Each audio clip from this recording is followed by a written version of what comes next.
যখনই বুঝতে পারলো তার হাজবেন্ড বাড়িতে চলে এসেছে, সে তখনই লুকিয়ে পড়লো, কারণ সে দেখতে চাইলো তার হাজবেন্ড এত টাকা কোথায় রেখেছে। মেয়েটি তার প্ল্যানে সফল হয়ে গেল, সে দেখতেই থাকলো।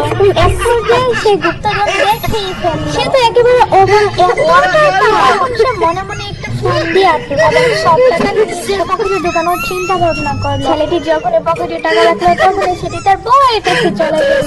মেয়েটি তো মহা খুশি, আবারও সে যখন টাকা রাখলো তখন সেই টাকাও চলে গেল তার বউয়ের কাছে। মেয়েটি তো মহা খুশি, দেখুন কিভাবে চালাকি করে সব টাকা হাতিয়ে নিল। ছেলেটি তো টেরই পেল না, মনে করলো আমার বউ দেখে নাই, তো সব টাকা তো নিয়ে সে পালিয়ে গেল।